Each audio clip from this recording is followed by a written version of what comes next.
So today we're here in the middle of just an average neighborhood, but we are in the site of the Carr Fire here in Redding, California. Fires whipped through, it's destroyed over 1,000 homes, 2,500 buildings. It's been just a disaster. But we're actually only minutes away from your house, Mark. Yeah, what a scary thing to think that this could have been my neighborhood. We are literally, probably as the crow flies, less than 2 miles away from my house. So in this episode, here's what we want to talk to you about. We want to talk to you about how you're going to protect your gear in a situation like this. Is it insured? Are you sure that it's insured? We want to talk about also how you need to stay out of the way of the first responders. So today we want to take you, show you around, but also, again, prepare you, because this could happen to anybody. And how to protect your family too, yourself Correct. and your family. So let's take a little tour.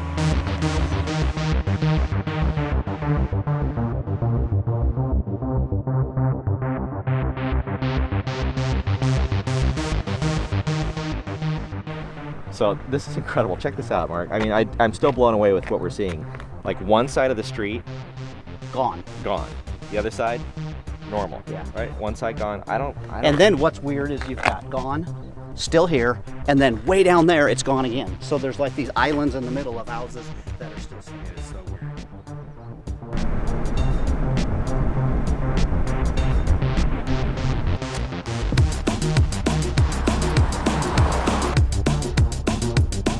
So this is really sobering to be here. This is where one of the firefighters actually lost his life the first night of this fire.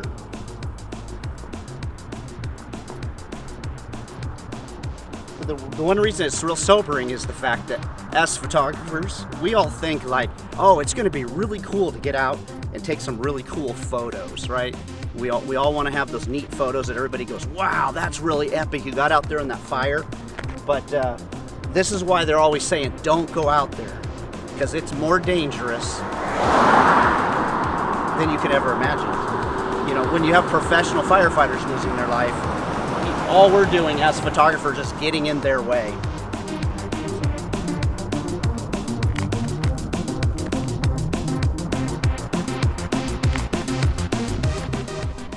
So this is incredible. Again, we're out here right on the edge of where they had a fire-nado, which is a tornado that's actually caused by the velocity of the winds during a fire. From the excessive heat. So we're out in the middle. There's no houses anywhere around we can see.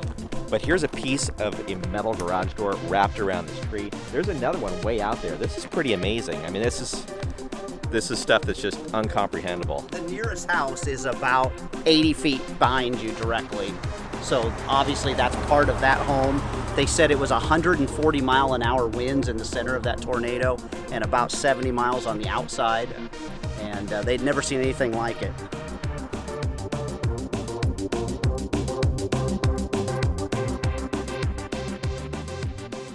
So what happens when this happens? Like what do you do? Yeah.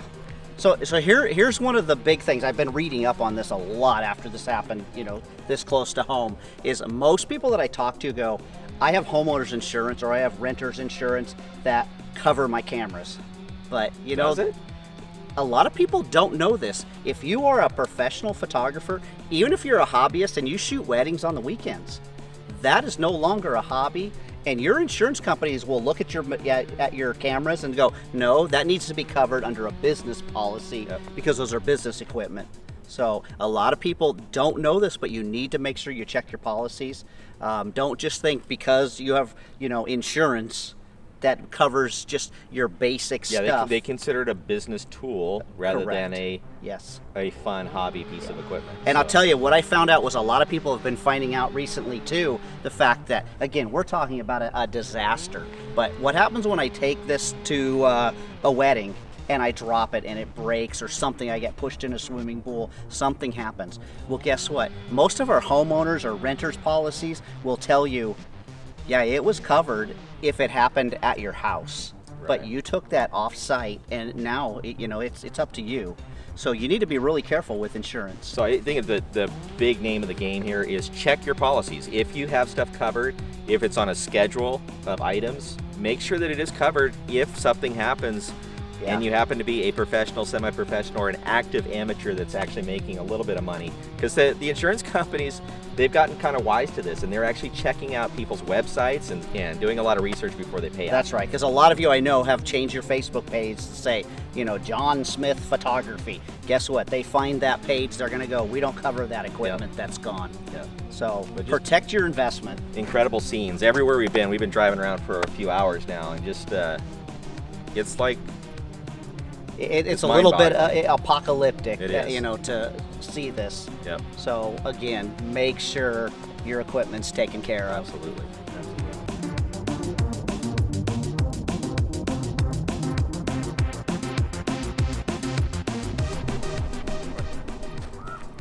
So, one of the things that you find during times of emergencies and fires as photographers is we want to just go out there and we want to capture it, right? I mean, the excitement of being able to capture something that's happening and the whole emotion of it. But the reality is, you're in the way being a photographer. Yeah. So this to be said first is, we're here, it's been 2 weeks since this fire came through this area, so we're in a spot where we're not in somebody's way. There's a lot of work going on far away up in the woods, but we purposely have not come into this area just simply because there's so much going on. Yeah, so I mean, we've got utility workers in the background. We often think of like police and fire. Those are the first responders to a big incident, a big fire. And of course, the logic is we want to stay out of their way, but we're always in the way. And if my car is traveling through an evacuation line, I'm keeping someone from being able to get out and the emergency crews to get in. Correct. In this case, like these crews behind us, I've got 30 trucks back here installing all new telephone poles and new telephone lines. I'm in their way too. So, we're making sure today that we're out of everybody's way, but just that's something to remember is if you're in an area where there's an emergency going on, just be super cautious about being in the middle of all the action. Seeing it firsthand right down the street from me, this is the first time it really set in as like, you know what? The same gas lines that go into my house, the same power, the same water, go to these guys. And if they're cut off because their house has been burnt to the ground, there's utility workers that need to get in there and they need to fix it and make sure it's safe. Yep. And, one of the problems they had with this fire, they kept saying, we've got people that are sneaking in because they want to see their houses, and you got people, the looky-loos, that want to take their cameras in there and get those really cool shots. But they were going, how horrible it will be is if one of our first responders get hurt or killed having to go save you because you thought it would be fun to go take a picture. Yep, to get Just that epic picture. Stay out of the disaster areas. Let the professionals do it. We would say we're professional photographers, but we're not professional. I'm not a disaster photographer. We're not. And those photographers that work for the newspaper, for big publications, people know where they're at. They know how to act in these things. They know the places to go and not to go. Well, that's a really good point because most of these guys are all scheduled to be there, right? I mean, they've already filled in all the forms that needed to be filled in to be on site. Correct. We haven't. So, it's just, if something happens, they know where they are. They've been accounted for. But that's right. It's a good thing to so remember. There is no picture that's worth your safety. Nope. Unless that's your job. Yep. So here's another reason to kind of stay out of the way, right? Yeah. I mean, you're actually standing 2 feet away or even 6 inches away. Yeah, so this is a line that's been replaced. What was a live power line. I mean, they just replaced the one right above us. But, it's just showing that this whole thing is really dangerous. So you happen to stumble upon a live line, you're not going to be alive much longer. So. That's right. I actually have a friend that actually had to flag down firemen so that they wouldn't drive into live power lines because the poles had burned across and you the just road. Don't see them. And they couldn't see them. It's dark, it's nighttime. There's a lot going on with the smoke. Another reason to just stay out of the disaster areas. Absolutely.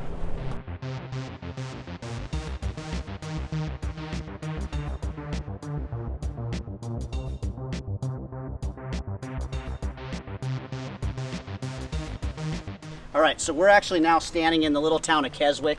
I think there's something like 79 homes in this little thing. I think I heard all but 2 homes burned down. I mean, we're looking, and there is nothing anywhere. There's nothing left. And it's gone. But here's something we want to talk about. Steve, what's one thing I don't want to do right now, even like during a fire, but even like right now, is to what? Don't want to take anything off your camera, like your lens. You don't want to open it up. Yeah, so here's the thing is that this is where it really came apparent to me was a few nights ago at my house, which again, I'm just a few miles away from this. In the daytime, I look around and I go, it's kind of smoky out. It's pretty hazy. But there's times where you go, it probably wouldn't hurt anything for me to change my lens. But I went outside. We've had a lot of wild animals coming through because of the fire. And my dog was barking. I went out with a flashlight. And what I noticed was, in that beam of light, it was solid particles. So right now, even though we don't see it in the daytime, there's actual physical particles. If I open my camera up, that stuff like a magnet is going to go right to my sensor and stick on my sensor and not only mess my pictures up, could possibly ruin my camera. Yep. So great point. Yeah, so just don't forget, in a fire zone, never for any reason you don't need to take your lens off. And we're 2 weeks out from the epicenter here, when this burns. So, and it's still ash everywhere. Everywhere. Every morning I get up, my car is still covered with ash. So again, be very careful with your gear. Yeah, definitely.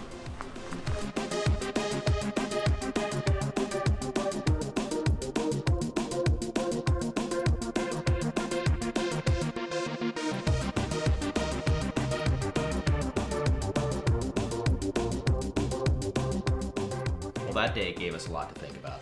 Yeah, it really was sobering actually driving around and seeing it firsthand. It's one thing to see it in a video, it's another to actually it's pretty crazy. Yeah. It's pretty crazy. While we were driving around and shooting some of these scenes, we happened onto a group of very, very tired firefighters. Yeah. These guys had come like 480 miles from home to fight this fire, and what'd they say? They'd been fighting for 10 days straight. 10 days straight. We finally caught them having lunch behind a burned out fire station filled with burned out fire trucks. Yeah. So the fire came so fast, they said they went, look inside here. They didn't even have time to get the fire trucks out. So these were, my hat's off to any of these firefighters. Yeah. Just heroes. But these guys were incredibly gracious and nice to spend a few minutes talking with us. Unfortunately, we couldn't put them on camera. There's a moratorium. Yeah, there's restrictions when we have things like this happening of having people on camera without going through the proper channels of... And we just happened upon them. So, we spent some time sitting down at lunch with them while they were eating their lunch and just chatting with them. And they had some interesting tidbits when it came down to from a firefighter's perspective of what should happen. Because here's what we were trying to do, was we wanted to get a firefighter for you guys on camera talking about this, but we had the conversation with them, and the conversation went like this. Guys, what's the real reason someone like us should not be in a fire zone? We don't work for the newspaper. We're not on an assignment from some big major network. Like, why should we stay out of this area? Especially during an active fire time. Yep. And, the captain guy that was there that was kind of speaking for everybody at this point said, because you guys just get in the way. Yeah. That was the crux of it all, right? Yeah. You get in the way. He says, if you're taking up space in your car, even on the road, you're taking up the space of someone trying to get out or us trying to get in. Yeah. And that just hits home. It's like, wait a second, someone that is trying to flee for their life, I'm coming in, taking up their space they can't get out. Yep. They had said that they even, they just said, look at these little roads around here. He goes, some of these roads, he's like, we come around a corner and there's a car. He's like, and it's not that person's trying to cause a problem. They're like, we're trying to get to our job quick because we're trying to help somebody, but we can't do it if there's... The more people on the road, the harder it is for them. And the other thing that they said when everybody chimed in was like, you know what? I don't want to have to rescue you. Exactly. That's another thing. It's like these guys are doing their job rescuing people that desperately need help, trying to save every structure they can, keeping the burn from growing. Yeah. And there you are taking pictures. Yep. And we'll say this because the official story hasn't come out, but the one fireman who we showed the memorial of, the story is that he was going back in to evacuate people that should have been evacuated in the first place, that decided, no, we're going to stay and protect our homes. And they realized there's no way to do it. And he tried to get in there to save them. Yep. And they had that fire hurricane trap him, and he perished. So yeah. So it was really interesting to see. Hopefully you got something out of that and just took some of the tips with you along the way. And this doesn't just have to go with fire. I know on the East Coast right now they're getting floods. Those are areas too. It's not worth the photo to be in someone's way.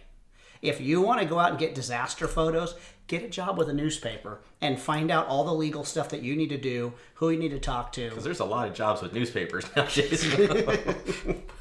Yeah, they just don't need you in there, the first responders. But kind of on a serious note, I think let's bypass our fortunate questions for today. Okay. Let's talk about the unfortunate question. I don't even have a cookie to break open. We don't have a sushi or anything here at this point. But here's my unfortunate question for you. I'm going to ask it to you. Okay. Okay. It's like, are you ready for disaster to strike? And you can ask the same thing to me. Yeah, right? exactly. It's like, so my answer really quickly is no. I mean, this literally was 2 miles from my house. Yeah, I mean, This fire that we showed you today. And did I kind of get ready? Yeah. I had to go out of town to the East Coast to photograph a wedding. So we're getting ready. The day it was all happening. Like, we watched it unfold that day and got on the airplane still watching as that's the night everything was burning. But I took all my hard drives and I shoved them in a bag. And I gave the keys to my parents. They were watching my kids and said, if we get evacuated, can you please go over and just grab these 2 bags off of the bed? They're ready to go. But today we were talking at lunchtime and I went, you know what I didn't think about? That little carrying safe that I have that has all of my passport and all my kids' birth certificates, all those things that just take forever to, everything else is just stuff. it's all stuff, but there's certain stuff that... There's the stuff that's important to you. So again, we all live in an area that's either prone to fire, tornado, flooding, earthquake, all kinds of things. We need to be better prepared. Mm-hmm. Are you prepared? No. That's the weird thing. So I got hard drives in a fire safe. And here's the interesting thing. So we were out there looking at, just neighborhood after neighborhood of destroyed houses, right? And that's the thing. I'm thinking I don't have to be ready because I live in a neighborhood. Neighborhoods don't burn. No, they burn. I still. It's like burnt into my memory. Burnt is maybe a bad analogy to use, but stuck in my memory of this house. All that's left is this twisted garage door. I'm looking into the garage, what would have been in the garage of this 3,000 square foot house. Yeah. Right. There's nothing left. Just twisted aluminum. It was so hot it burnt everything away. And I'm thinking, so my fire safe is great for my hard drives. Well, then I started thinking, this thing cooked everything. Yeah. Like, even if the fire safe did not burn up, it would be superheated. There was a truck that was parked across the street that was superheated, like burnt beyond what cars normally get burnt. There was a mailbox that superheated and blew out the back of the metal mailbox. Look at the photo right now. That's not plastic, right? That bubbled out the back of it. Mm-hmm. That's metal that actually expanded. So, I think I was safe, but now that I've been face to face with it, I don't think so. And the things like you were saying, it's just stuff. But really, what's important to me, right? My computer, my hard drives, my family. Obviously, that's the obvious one, right? Yeah, but exactly. Everything else. And then there's a few pieces of paper that are like things. Yeah, your birth certificate. But they can be replaced too. But those things are important because that is my life, right? My camera, honestly. If it came down to it, it's staying, right? It's stuff. I don't care. Yeah. My camera's insured. I'm going to get that back. The stuff that's on my computer, I won't get back. The stuff that's on my hard drives, I won't get back. Again. Yeah. So that's the most important thing. So I guess the thing is to have an evacuation, fire safety plan, emergency disaster plan for you and your family, and the things that are important to you. Yeah, exactly. Make sure it's ready to go at all times because you never know. You went away. You did not know what was going to happen. Nope. It was a small fire when you went away. Yep. Right? It grew up into over 200,000 acres. It's right now the 4th or 5th largest fire I think it's probably even higher than that. So it's in California's history. Yeah. There's been more California ground on fire in this last month than ever before. So it can happen to you at any point. Yep. Okay, sobering show. It was probably not one of our normal fun Panoptic Chopstick show, but I think it was a very important show. Hopefully I don't even know if I want to use the word enjoyed, but you got something out of it. Yeah, hopefully you got some good information. So we felt it was really important to share this with you guys, and that's what we're all about, is sharing information and any kind of knowledge.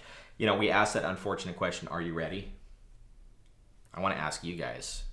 And right below, are you ready? Maybe you have a disaster plan that you want to share with other people, or some way of transporting your stuff or hiding it or whatever that is. let us know. Yeah. Put it in the comments below. We would love to hear that. But again, from both of us, the Chopstick Guys, we want you to always remember to say sushi. Also, subscribe. And you can like the show too. That's right. You can hit that little bell that's up there. And it'll remind you each time we get a new show coming up. So, but until next time, and next time we guarantee we'll be back to our normal sushi eating, stuffing our faces self. But we do at least have our chopsticks today. But thanks again for joining us today. Thanks.